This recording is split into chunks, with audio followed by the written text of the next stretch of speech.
औज़ु बिल्लाहि मिनश्शैतानिर्रजीम बिस्मिल्लाहिर्रहमानिर्रहीम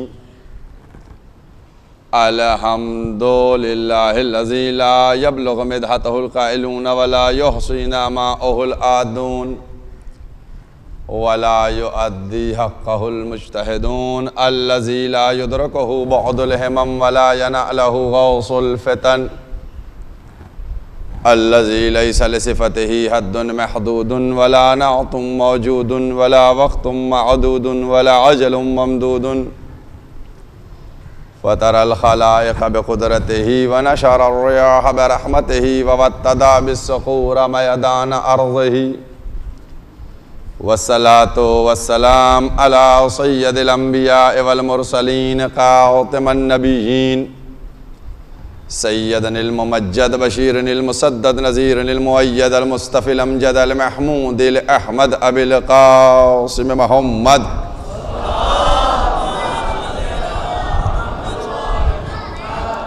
व अहले बैतिही तय्यबीन अत्ताहिरीनल मासूमीनल मज़लूमीन अम्मा बाद फ़क़द क़ाला हुसैन इब्न अली अलैहिस्सलाम उरीदो अन आमुर बिल मारूफ व अनहा अनिल मुनकर। सलावात पढ़ दे मोहम्मद वाले मोहम्मद।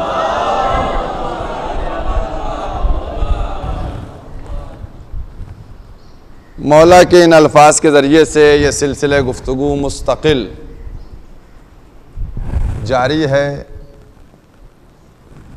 जिसमें मौला फरमा रहे हैं कि हम नेकियों की तरफ दावत देने के लिए निकल रहे हैं, बुराइयों से रोकने के लिए निकल रहे हैं। इसके ज़ेल में पिछली 4 तकारीर में मुजमलन चीज़ें बयान की गईं और कुछ मारूज़ात आपके सामने पेश किए गए। बहुत सी चीज़ें हैं। एक इब्तिदाई बुनियादी जो मरहला है, उस मरहले को हमको समझना चाहिए। और वो मरहला क्या है? वो मरहला वो है कि अगर दी हुई दोनों चीजों को ले लिया जाता तो फिर कोई मसला, प्रॉब्लम नहीं थी। प्रॉब्लम कहां से होती है? एक मिसाल आपके सामने बयान करके बात को वाज़ेह करूं। किया क्या गया? कहा हमारे लिए कुरान काफ़ी है, हस्बुना किताबुल्लाह, कुरान काफ़ी है। छोड़ी कई चीज़ें थी पैगंबर ने? 2 चीज़ें। एक नूर था, एक अहले बैत थे, एक इतरत थी और एक कुरान था। 2 चीज़ें छोड़ी। कहा क्या गया? अब लफ्ज़ बदले देता हूं। कहा क्या गया? एक चुप चीज़ छोड़ी, एक बोलती हुई चीज छोड़ी। एक चुप थी और एक बोलती थी। आप बताइए, अगर आपको 2 चीजें दी जाए तो कौन सी लीजिएगा?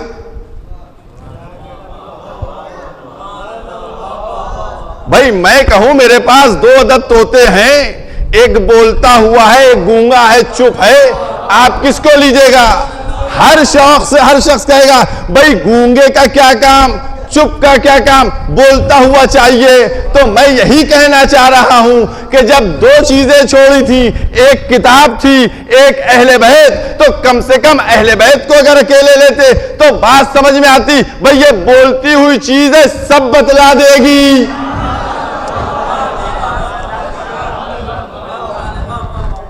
भाई सामने की सीधी सी बात है, हर बाशऊर की समझ में आने वाली बात है कि भाई बोलता हुआ दे दो, इसी में सब। चुप में क्या है? चुप में क्या है? जिसके घर में देखिए, जिसके फ्लैट में देखिए, जिसकी अलमारी में देखिए, सब में चुप चुप है। रखिए अलमारी में, चुप चुप है। बेनमाजी नीचे सो रहा है, चुप है ना। किसी को तो उठा दे, ए भैया अजान हो रही है, चुप। तो तो फिक्र करने की बात यह है कि जहां आज एक बच्चा आमादा नहीं हो रहा है, बाशऊर इस बात पर आमादा नहीं हो रहा है कि भाई हमें चुप नहीं चाहिए, बोलती हुई चाहिए, तो आखिर उस वक्त ये चुप को क्यों लिया गया और बोलती हुई को क्यों छोड़ा गया? ये देखिए सब है ना, इसको तो सोचा होगा ना आपने, कभी सोचा इस बात को? नहीं सोचा है कि चुप ले ली गई, बोलती हुई छोड़ दी गई। क्यों?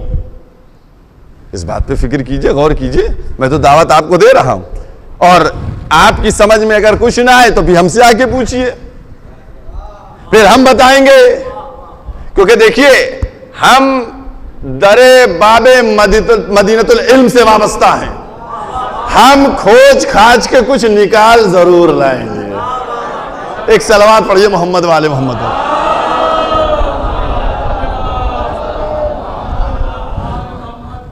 अब मैं आपको एक बात आपके सामने पेश कर रहा हूं, बहुत गौर कीजिएगा। देखिए, ऐसा है कि एक बच्चे की विलादत हुई, एक बच्चा पैदा हुआ, उसकी मां ने उस बच्चे को छोड़ा और भाग गई, चली गई कहीं। उसके बाद उस बच्चे को उस दाया ने पाला, उस दाया ने पाला बच्चे को। ये बच्चा इसी की आगोश में पला, परवान चढ़ा, परवरिश। 10 साल बाद उसकी अम्मा वापस आ गई। 10 साल बाद अम्मा वापस आ गई उसकी। अब आप बताइए, बच्चा किधर भागेगा? बच्चा किधर जाएगा? वो उसी दाया से लिपटा बैठा रहेगा, है ना? उसी दाया से लिपटा बैठा रहेगा, अम्मा के पास नहीं जाएगा। कोई पढ़कर पूछे कि भैया अम्मा के पास जाओ, ये तुम्हारा खून है, ये तुम्हारा लहू है, इसने अपने शिकम में तुमको 9 महीने रखा है, तुम इसके पास क्यों नहीं जाते? तो हर बाशऊर बढ़कर जवाब देगा कि मियां आप नादान हो गए हैं, आपकी अक्ल नहीं है। बच्चे की फितरत ये होती है कि जिससे बचपन में मानूस हो जाता है उसको छोड़ता नहीं है।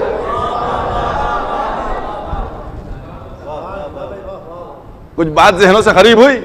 बच्चे की फितरत क्या है? जिससे मानूस हो गया उसका हो जाता है, उससे अलग नहीं होता। तो बस यहां भी यही प्रॉब्लम थी।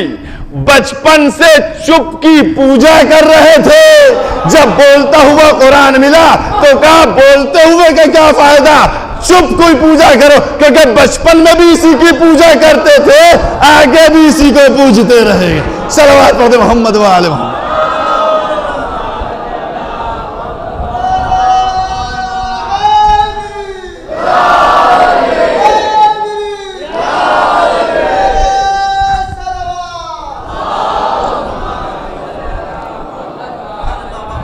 आप एक एक मरहले पर गौर कीजिएगा। तो 2 चीजें दी गई, एक चुप, एक बोलती हुई। अगर ले लिया जाता बोलती हुई को तो कोई प्रॉब्लम नहीं होती, लेकिन कहा भाई हम जो है अल्लाह और अपने दरमियान किसी को वसीला नहीं बनाएंगे। बात को मैंने बहुत आसान कर दे रहा हूं, हम वसीला नहीं बनाएंगे। मैंने कहा बिल्कुल किसी को भी वसीला नहीं बनाना चाहिए। वसीला बनाना शेर गलत, सब कुछ वसीला नहीं बनाना चाहिए, वसीला नहीं बनाना चाहिए, बिल्कुल सही बात है। एक मरहला आप देखिएगा, बहुत ही तहकीक हुई और तहकीक होने के बाद बहुत से फर्क इंसानों में और जानवरों में रखे गए, इंसानों में और जानवरों में रखे गए कि ये फ़र्क है, ये फ़र्क है, ये फ़र्क है। एक फ़र्क आपके सामने बड़ा लतीफ़ आपके सामने पेश कर रहा हूँ, और वो फ़र्क क्या था? वो फ़र्क ये था कि जानवर गर्दन झुका के खाना खाता है, जानवर ग़िज़ा के सामने सर झुका देता है, और इंसान ग़िज़ा के सामने सर नहीं झुकाता। ग़िज़ा के सामने सर झुका देता है, सारे जानवर सर झुका। अच्छा, बहुत सिस्टम से है, देखिए। अच्छा, सामने खाना रखा है, इंसान बैठा हुआ है, सर झुका नहीं सकता तो कैसे खाए? खाना उड़ के जाएगा या जबान इतनी लंबी है जो निकल के आएगी? बहुत तवज्जो कीजिएगा, निजाम तो देखिए। वो अल्लाह चाहता है कि मेरा इंसान, मेरा बंदा सर किसी के सामने न झुकाए सिवाय मेरे। बहुत गौर कीजिएगा, नहीं झुकाए। उसने ग़िज़ा को सामने रखवाया, बंदा बैठा हुआ है, खाना कैसे खाए? मैं उस बंदे से कहना चाहता हूं, खाना तुम्हारे सामने रखा है, खाओ खाओ।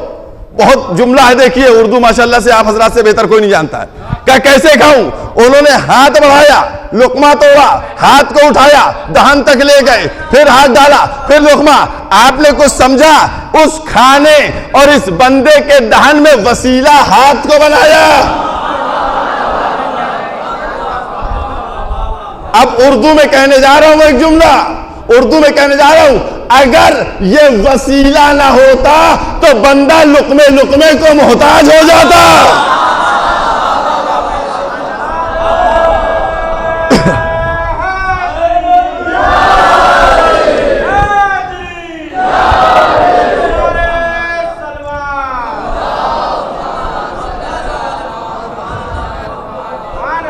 लुकमे लुकमे को मोहताज हो जाता। उसने वसीला बनाया। अब हाथ के जरिए खाना तुम्हारे दहन तक पहुंचेगा। देखिए उसने बनाया। ये बात जहन में रखिएगा। ये मैंने कहा था दूसरी या तीसरी तकरीर में कहा था, बनाने का काम किसका है? अल्लाह का। मोहम्मद भी नहीं बना सकते, पैगंबर भी नहीं बना सकते। इसीलिए मैंने कहा था वसीला बनाना नहीं तुमको है। क्यों? क्योंकि कुरान आवाज दे रहा है। चलिए कुरान करीम की तरफ। कुरान मजीद का 5वां सूरा, सूरह मायदा, आयत का निशान 36, जाकर देखिएगा कि तुम तकवा इलाही इख्तियार करो। अगर तुम चाहते हो कि मुत्तकी बने तो वब्तगू इलैहिल वसीला, तो वसीले को तलाश करो। यानी बनाओ नहीं, मौजूद है, तलाश तुमको करना।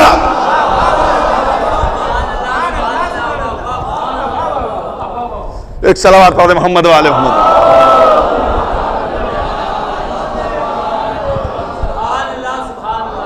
भाई तलाश तुमको करना है, बनाना नहीं है। तुम नहीं बनाना, तलाश करो। मौजूद है, बना हुआ है वसीला। अब यहां तक तो देखिए आपको ले आया। और 2 जुमले और कुरान करीम के आपके सामने जोड़ दूं। कुरान मजीद का 39 नंबर सूरा, सूरह ज़ुमर, आयत का निशान 3 नंबर आयत, जाकर देखिएगा। बुत बनाए जा रहे हैं, उनकी पूजा हो रही है, जलाल आया। ये सब क्या है? किसकी परिस्थिति कर रहे हो? आवाज आई, परवरदिगारा इनको पूज थोड़ी रहे हैं, इनको तेरे तकर्रुब के लिए वसीला बनाया है। नहीं ज़हन में आया? परवरदिगारा तुझसे करीब होने के लिए इनको वसीला बनाया है। परवरदिगार ने क्या किया? तोड़वा दिया बुतों को। कुछ समझ में आया? जो उसका बनाया है उसको तलाश करो, तुम्हारे बनवाए तोड़वा देता है।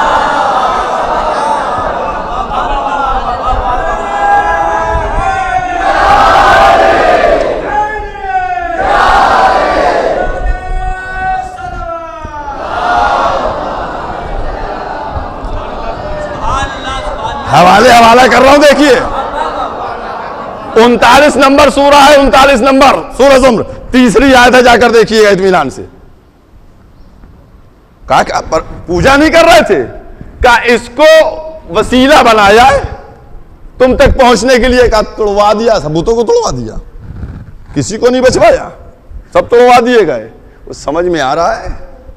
वसीला तलाश करो, बनाओ नहीं।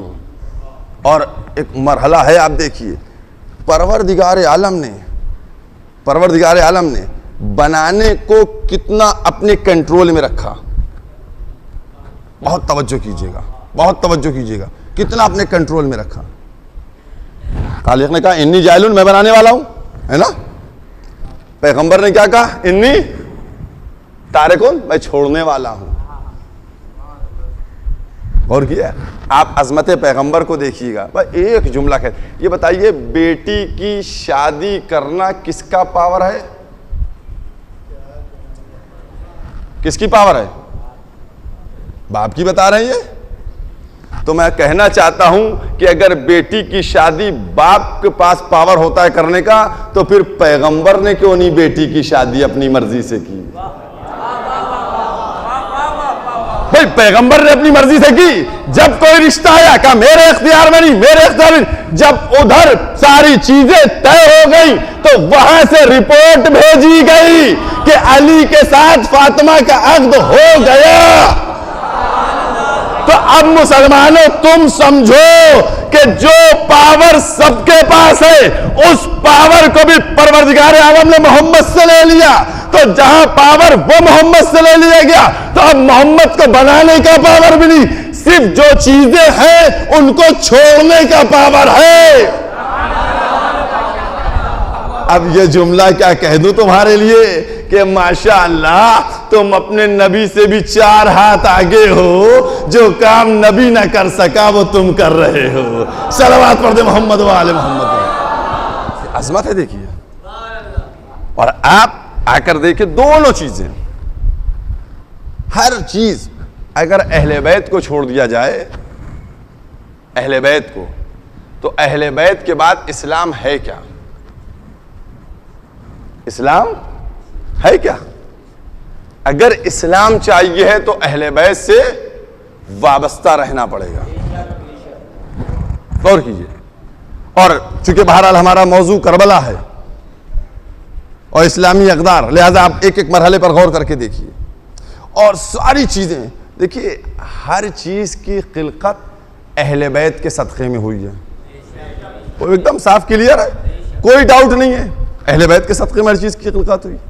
दूसरी बात, हर चीज पर एहसान किसका है? हर चीज पर। अब कलम पर भी एहसान, चाहे किसी के हाथ में हो कलम, एहसान अहले बैत का है। तो चाहे जितना बड़ा बुग़्ज़ी हो, कलम कुछ न कुछ ऐसा कर जाएगा। अब आइए, एक किताब है, मैं समझता हूं बुजुर्ग सब उस किताब से वाकिफ और आशना होंगे, सिर्रुश शहादतैन है, वाकिफ होंगे। किसकी लिखी हुई है? मुहद्दिस देहलवी। बहुत अच्छी है, देखिए कैसे कैसे क्या क्या लिखा है उसमें। उन्होंने लिखा कि पूरा उनके जुमले हैं जो कि पैगंबर इस्लाम को 1,23,999 अंबिया के सिफात पैगंबर इस्लाम को दिए गए। सारे सिफात जाते पैगंबर मिलाकर जमा कर दिए गए। उसके बाद वो लिखते हैं कि एक सिफत ऐसी थी जो पैगंबर को नहीं दी गई। वो सिफत कौन सी थी? वो सिफत थी शहादत की। शहादत पैगंबर को नहीं दी गई। क्यों नहीं दी गई? भाई शहीद करवा देता परवरदिगार, शहीद करवा नहीं सका। उसके लिए उन्होंने लिखा, चूंकि इस्लाम का दौर था, अभी अभी इस्लाम आया था, अगर पैगंबर को शहीद किया जाता तो मुआशरे में एक हैजान हो जाता, एक इख्तिलाफ होता, मामलात बिगड़ सकते थे। लिहाजा पैगंबर को शहीद नहीं किया गया, शहादत नहीं नसीब हुई। अब शहादत नहीं मिली पैगंबर को, तो ये पैगंबर में एक नक्स था, नऊजुबिल्लाह, कि भाई एक सिफत नहीं है शहादत, एक एक जुमले पे नक्स था। लिहाजा कुदरत ने इंतजाम ये किया कि पैगंबर को शहादत दी। कैसे शहादत दी? उनके दोनों नवासों के जरिए से। उनके दोनों नवासों के जरिए से उनको शहादत अता की गई। शहादत दो किस्म की होती है, एक शहादत सिर्री होती है, एक शहादत जहरी होती है। सिर्री शहादत जहर से होती है, जहरी शहादत तलवार से होती है। लिहाजा इंतजाम यह हुआ कि दो नवासों को शहादत दी जाए। हसन के हक में वो जहर वाली शहादत रखी गई, हुसैन के हक में तलवार वाली शहादत। दोनों शहादतें दोनों नवासों को दे दी गई। अल्लाह ने यह सिफत भी उनको दे दी हसनैन की वजह से, जात से, कि एक, अच्छा दोनों शहादतें, भाई अगर सिर्री शहादत दी जाती तो ये होता है इनको जहरी शहादत नहीं मिली, और अगर जहरी शहादत दी जाती तो ये होता है इनको सिर्री शहादत नहीं मिली। भाई दोनों शहादतें जरूरी थी, लिहाजा दोनों नवासों के जरिए दोनों शहादतें दी गई कि इनको तलवार की शहादत भी मिल जाए, इनको जहर की शहादत भी मिल जाए। तो मैंने कहा एक बात तो क्लियर हो गई, एक बात तो क्लियर हो गई कि इमाम हसन की जो शहादत थी वो इमाम हसन की शहादत नहीं, मोहम्मद की शहादत थी। इमाम हुसैन की जो शहादत थी वो इमाम हुसैन की शहादत नहीं बल्कि पैगंबर की शहादत थी। मैं एक मंजिल तक आपके जहनों को ले जाना चाह रहा हूं, बहुत गौर कीजिएगा। इमाम हसन की शहादत मोहम्मद की शहादत, इमाम हुसैन की शहादत मोहम्मद की शहादत, है ना? क्लियर हो गया ना भाई? ये भी मोहम्मद है, इनको एक को जहरी एक को सिर्री, दोनों शहादतें मिली। तो जब दोनों शहादतें इनके पास, तो दोनों जो शहीद हुए तो गोया 28 सफर को एक मोहम्मद की शहादत नहीं बल्कि दोनों मोहम्मद दुनिया से गए, और 10 मुहर्रम को हुसैन की शहादत नहीं हुई बल्कि मोहम्मद की शहादत हुई। बहुत तवज्जो कीजिएगा, बात बिल्कुल आसान कर दी ना, आप बिल्कुल मुतमईन होकर बैठ जाइए। अब मैं चाहता हूं, अब मैं अपना जुमला कह दूं कि मुहद्दिस साहब आपने लिखा, मैंने सर और आंखों पर कबूल कर लिया कि हसन की शहादत मोहम्मद की शहादत है, हुसैन की शहादत मोहम्मद की शहादत है। तो अब मैं भी तो कह देता हूं, इसका मतलब यह हुआ कि हसन का कातिल मोहम्मद का कातिल है, हुसैन का कातिल मोहम्मद का कातिल।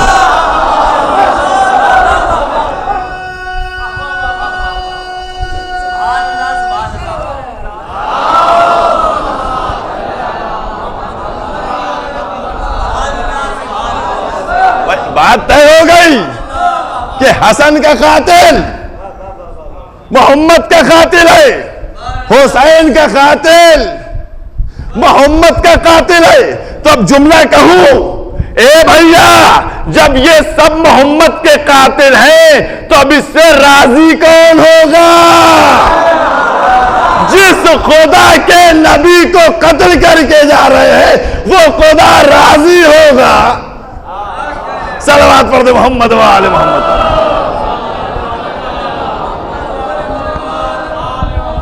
एक और सलवात पढ़ दी मोहम्मद वाले मोहम्मद।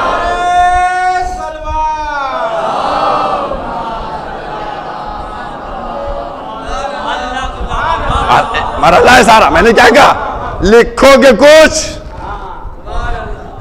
घेर जाओगे। अब आइए आगे बढ़ते हैं और आगे बढ़ के बात करते हैं।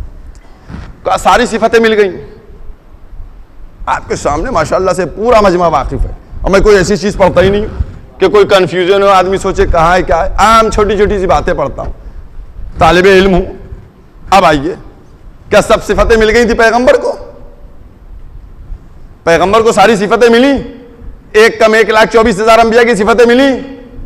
सब मिल गई? नहीं मिली। कैसे? आप कहेंगे सब नहीं मिली। मैं नहीं, अभी आपके सामने बात करता हूं। अगर सारी सिफतें पैगंबर को मिली तुम लिखते हो तो हमको बताओ, उम्र नूह क्यों नहीं मिली और ईसा की गैबत क्यों नहीं मिली? बताओ। जनाबे नूह की उम्र कितनी थी? है? मिली? नहीं मिली? ये तो जनाब नूह की हो गई सिफत और जनाब ईसा की सिफत। कसम खुदा की मैं नहीं समझता हूं कि आप लोग इतनी मजलिसें सुनने के बाद जो इतना जहन को खोए हुए हैं। मिली सिफत, गैबत मिली नहीं मिली, उम्र मिली तूलानी नहीं मिली। बस याद रखो जिस तरीके से तुमने शहादत को लाकर हसन और हुसैन में लिखा और कहा यह शहादत जो है मोहम्मद की शहादत है, उसी तरीके से हमने इन दोनों सिफतों को आखिरी मोहम्मद में लाके रखा कि तूलानी उम्र भी दे दी और गैबत भी दे दी।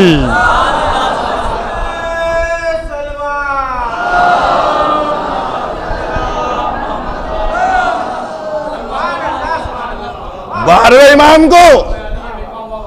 इमाम को तूलानी उम्र दे दी, गैबत भी दे दी, नूह की उम्र भी मिल गई, ईसा की गैबत भी मिल गई। भाई बेटों में तो तुम बांट रहे हो ना, कसम खुदा की जुमला सुनिएगा। तुमने वहां हसन और हुसैन में 2 सिफतें 1 सिफत दी, यहां हमने 12वें इमाम में 2 सिफतें दी। अब तुम अटक के बोलो कि वो मोहम्मद मैं तसलसल से बोलूं, अव्वलुना मोहम्मद, औसतुना मोहम्मद, आखिरुना मोहम्मद, कुल्लुना।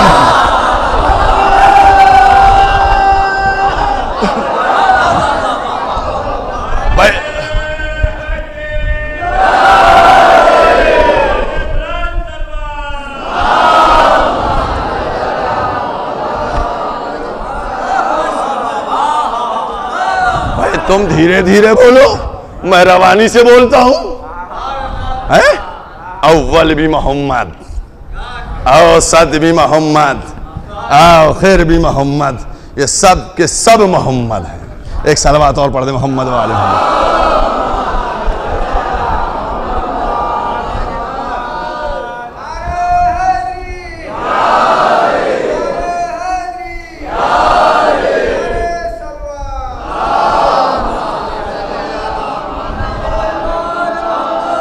देखिए, जो हमारे 12वें इमाम को तवील उम्र मिली, और कीजिएगा, तो उन्होंने मलकुल मौत से लड़ के उम्र हासिल नहीं की है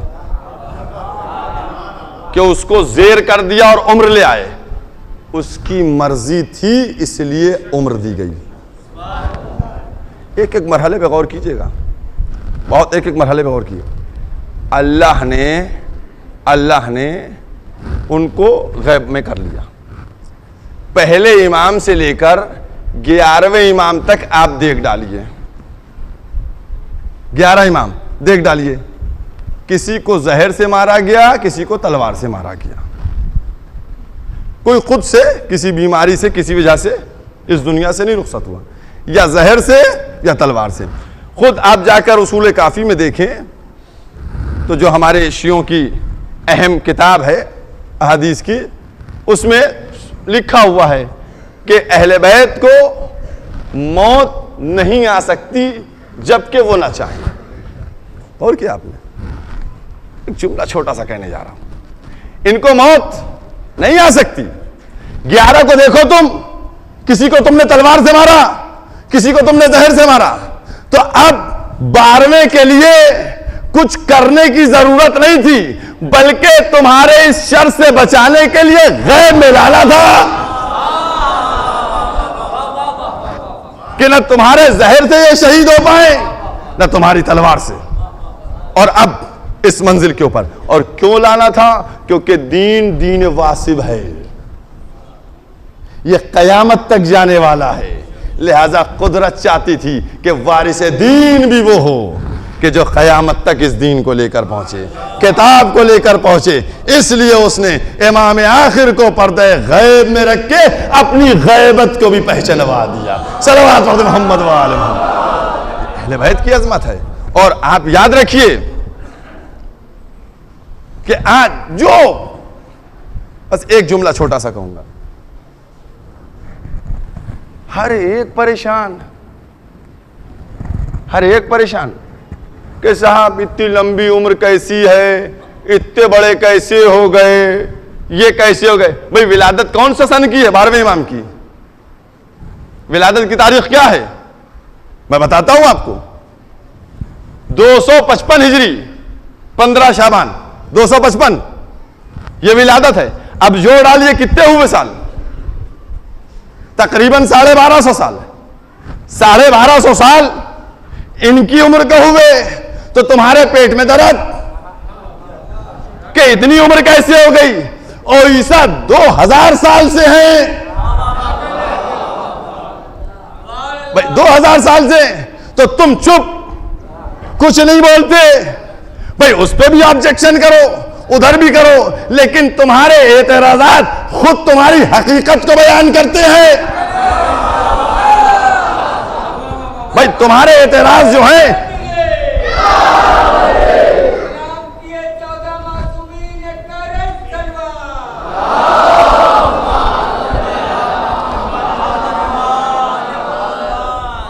भाई, तुम्हारी हकीकत को बयान करते हैं कि तुम हो कौन, तुम्हारी हकीकत क्या है। कल देखिए मैंने एक मरहला आपके सामने लाकर शैतान से रिलेटेड कर दिया था, है ना। कल एक मसले को कहता है, अब आज भी एक कर दिया जाएगा तो कोई हरज भी नहीं है। एक सलवात पढ़ दिए मोहम्मद वाले मोहम्मद को।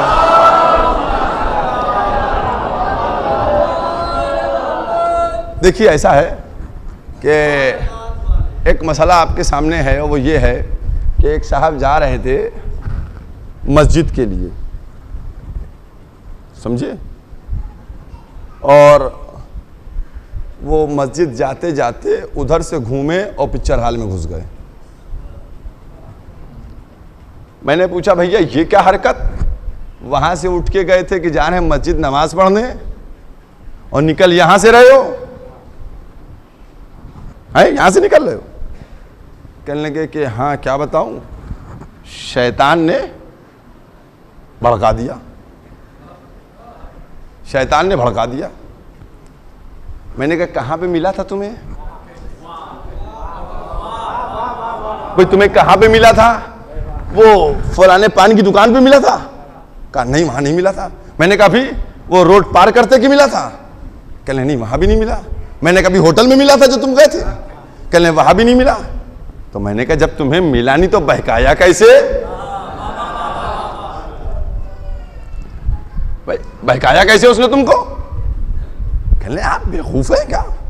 मैंने कहा और तो क्या बताओ तुमको मिला शैतान? कहने नहीं। मैंने कहा जब नहीं मिला तो नहीं बहकाया। भाई जब नहीं मिला तो नहीं बहकाया, तुमने खुद किया है। कहने नहीं भाई शैतान ने बहकाया। अरे मैंने कहा तुम ही तो कहते हो मुझको मिला नहीं, मुझको दिखा नहीं, तो जब तुमको दिखा नहीं तो बहकाया कैसे? कहा मौलवी जाहिल हो क्या? मैंने कहा बताओ तुम अपना इल्म दिखाओ। कहने लगा तुमको नहीं मालूम, शैतान दिखता नहीं है, ये गैब से बहकाता है। नहीं गौर किया आपने? मैं कहूंगा यही तो तुम्हारा ईमान चेक करना चाहता हूं कि शैतान पे इतना मजबूत ईमान कि गैब से बहकाता है और मेहदी गैब से हिदायत करे तो इनकार।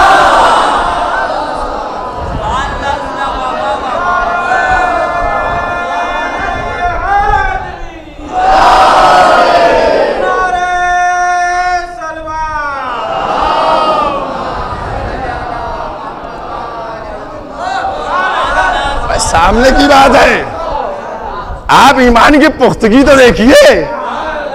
वो गैब से बहका सकता है, ये गैब से हिदायत नहीं कर सकते।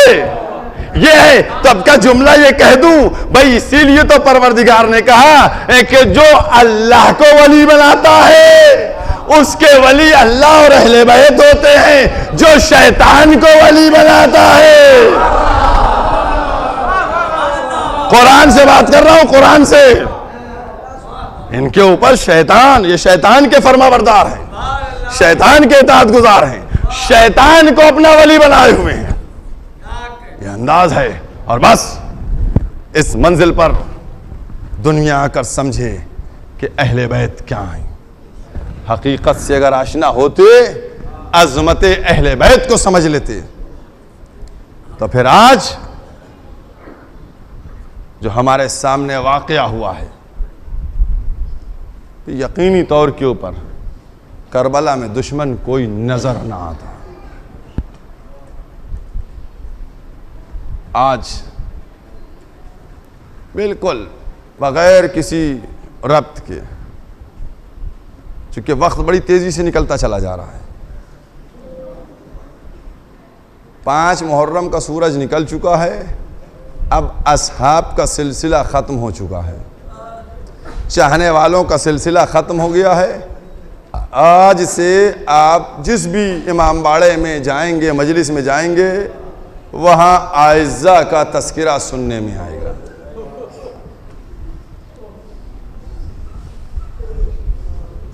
अज़ादारान इमाम मज़लूम, आज का पुरसा 2 बच्चों का पुरसा है। एक ऐसी माँ को पुरसा देना है जो बच्चों का पुरसा नहीं लेती, अपने भैया का पुरसा लेती है।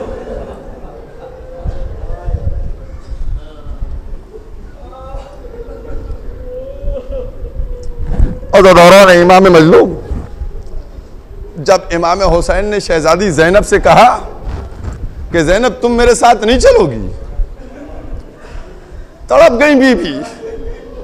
कहा मैं आपके साथ नहीं चलूंगी। कहा नहीं तुम नहीं चलोगी। कहा अगर चलना है तो जाओ पहले अब्दुल्ला से इजाजत लेकर आओ। इन जुमले को मैंने पढ़ा, आपने सुन लिया, लेकिन कभी इस जुमले के ऊपर जनाबे ज़ैनब की कैफियत पे गौर किया कि बीबी का क्या आलम रहा होगा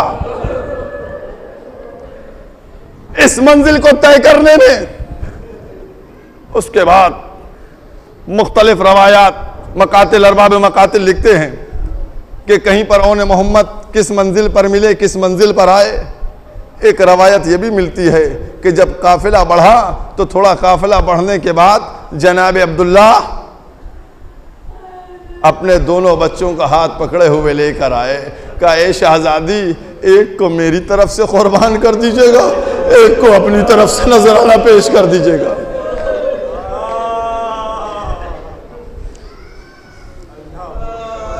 मुख्तलिफ रवायात में उसमें नहीं जाना चाहता, लेकिन 2 बच्चे, वक्त गुजर रहा है, एक एक मंजिल गुजर रही है, वक्त गुजर रहा है। अब वो मंजिल आ गई, शब आशूर नमूदार। अज़ादारों, सोचिए क्या मंजर है खेमे का। एक खेमे में जनाबे फरवा अपने बच्चे कासिम का सर जानू पे रखे बैठी हुई है। बेटा कासिम, कल शहादत का दिन है। बेटा कासिम, कल आका पर से जान को निसार कर देना। किसी खेमे में जनाब लैला अपने बेटे अली अकबर का सर रखे हुए। बेटा अली अकबर, कल कुर्बानी का दिन है। एक खेमे में अली और फातिमा की शेर दिल बेटी जनाब ज़ैनब अपने 2 छोटे छोटे कमसिन बच्चों को लिए है। ए औलो मोहम्मद, तुमको मालूम है कि कल आशूरा है, क़यामत का दिन है, कुर्बानी पेश करने का दिन है। देखो बच्चों, तुम दोनों कमसिन हो, ऐसा ना हो कसरत फौज से पलटाओ।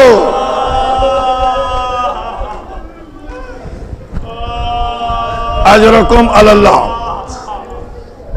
अज़ादारा नहीं मतलब सिर्फ ये रोने के दिन है, रोने के दिन है। जनाब ज़ैनब दोनों बच्चों को लिए बैठी हुई हैं, बच्चे बैठे हुए हैं।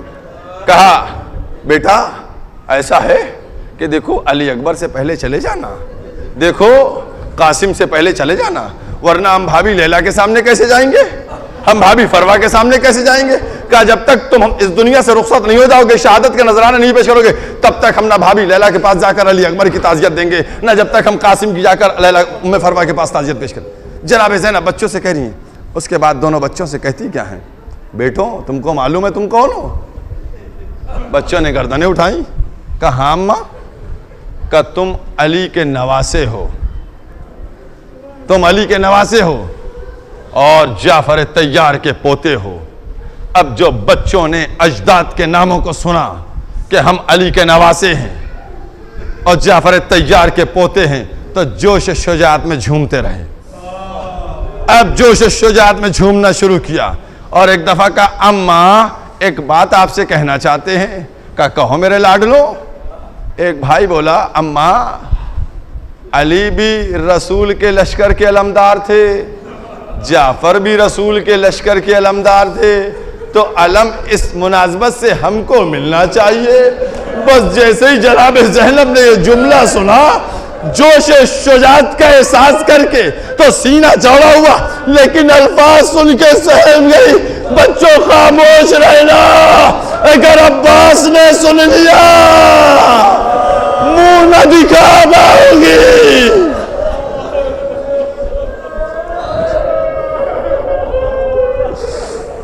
बच्चों खामोश, अब्बास तुम्हारे उस्ताद, अब्बास अली के बेटे हैं, अब्बास उनके पास अलम होगा, वो शुजा है, उस्ताद है।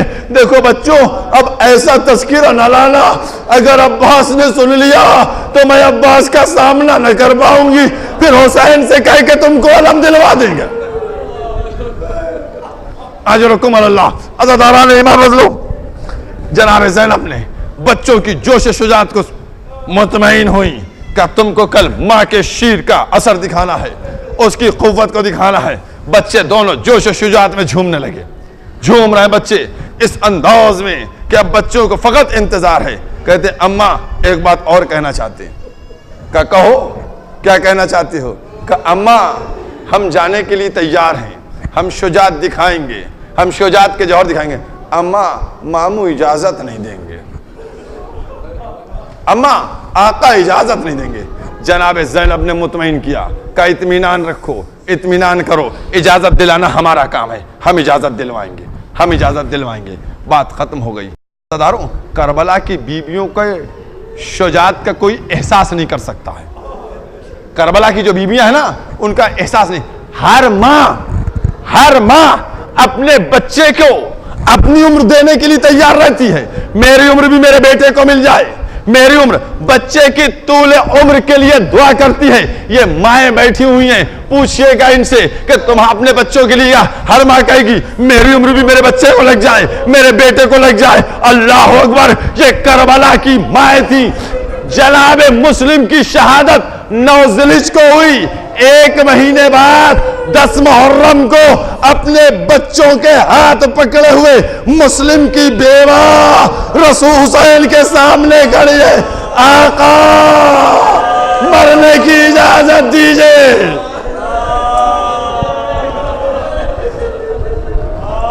अजरुकुम अल्लाह।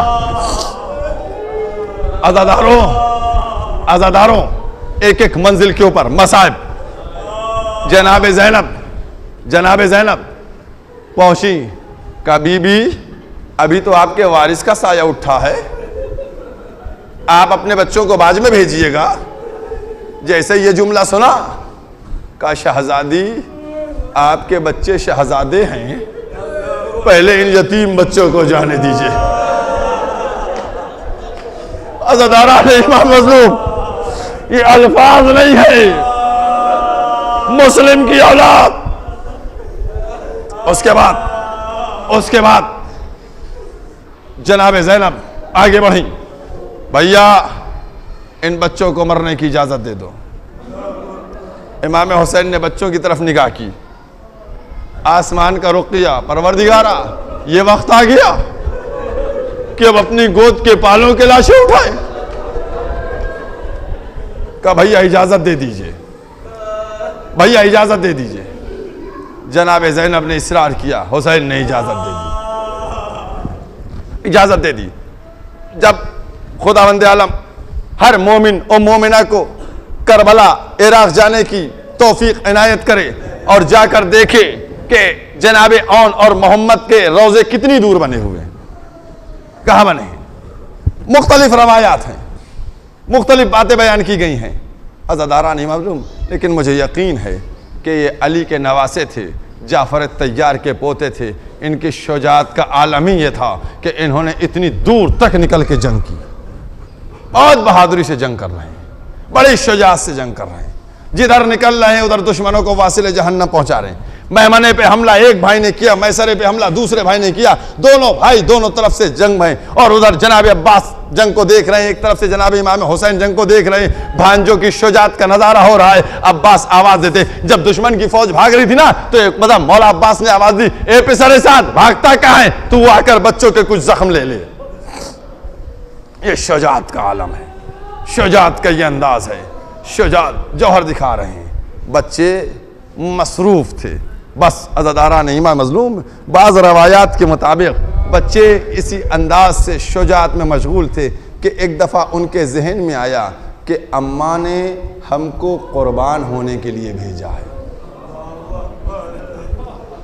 अम्मा ने हमको शहीद होने के लिए भेजा है। इसी असना एक शख्स ने रकाब काट दी। बस अब बच्चे संभल न सके, अब जीन पे न संभले, जीन से जमीन की तरफ चले। जैसे ही जमीन की तरफ चले, आवाज दी, ए आका हमारी मदद को आइए, ए मौला मेरे सलाम को कबूल कीजिए। एक तरफ से अब्बास ने घोड़े को दौड़ाया, एक तरफ से हुसैन का घोड़ा चला। अज़ादारों 2 दकीके मसाइब पढ़ूंगा, 2 दकीके मसाइब पढ़ूंगा, मसाइब अभी 2 दकीके पढ़ूंगा, वो मसाइब नहीं। अज़ादारों दोनों बच्चे जीन से जमीन की तरफ आ चुके। कौन है? एक तरफ अब्बास है, एक तरफ हुसैन है। ये दोनों किन बच्चों के सरहाने हैं? जनाबे ज़ैनब के बेटों के सरहाने हैं। अज़ादारा नहीं मालूम, अभी 2 ताबूत बरामद होंगे, है ना? दोनों बच्चे ताबूत औल मोहम्मद, औल मोहम्मद। अज़ादारों तुम तसव्वुर करो, ये ख़वातीन इतनी बड़ी तादाद में बैठी हैं, बताएंगी ना, जैसे ही ताबूत देखती है सर पिटने लगती है। अज़ादारों हर एक ताबूत की तरफ बढ़ता है बोसा लेने के लिए।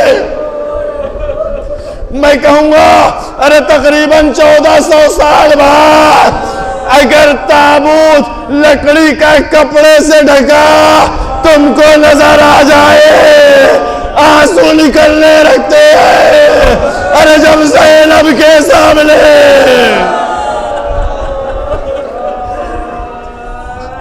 अजरकुम अल्लाह, शहजादी ज़ैनब को पुरसा देना है, बच्चों का पुरसा देना है। अज़ादारा नहीं मालूम, जनाब ज़ैनब खेमे के दर पर बैठी हुई हैं। अब मैं एक नफ्सियाती जुमला आपसे कहने जा रहा हूं। इमाम हुसैन को जनाब ज़ैनब कितना चाहती थी सब जानते हैं, मौला अब्बास से कितनी मोहब्बत थी, कितना चाहती थी सब जानते हैं। अब मैं बताने आपसे चाह रहा हूं, मैंने किसी किताब में नहीं पढ़ा है। एक के हाथों पर औन का लाशा, एक के हाथों पर मोहम्मद का लाशा, है ना? दोनों के हाथों पे, 2 भाइयों के हाथों पर दोनों बहन के बच्चों के लाशें। तुम तसव्वुर करके बताओ, तुम सीने पे हाथ रखो और बताओ कि किसी के बहन के बच्चे की लाश को ले जाना हो, अब चाहने वाली बहन के सामने किस आलम में पहुंचोगे? मेरा दिल कहता है अब्बास के कदम रुक गए होंगे, हुसैन देर गए होंगे। आए ज़ैनब कैसे लाशा ले जाओ? अजरकुम अल्लाह, अजरकुम। बस मजलिस मुकम्मल हो गई, मजलिस मुकम्मल हो गई। ताबूत बरामद होंगे, 2 दकीके मातम कर लीजिएगा, मजलिस मुकम्मल हो गई। अज़ादारों मेरे मौला हुसैन, मेरे आका अब्बास, ये दोनों के कदम ठहर गए होंगे। ज़ैनब के बच्चों का लाशा ज़ैनब के सामने लेकर कैसे जाऊं? मैं समझता हूं दोनों ने मिलकर नजफ का रुख किया होगा। ए बाबा मुश्किल कुशा, अरे आ जाइए, बहन के सामने भाई जाता है, उसके बच्चे का लाशा। अजरकुम अल्लाह। बस बस मजलिस खत्म हो गई, मजलिस खत्म हो गई।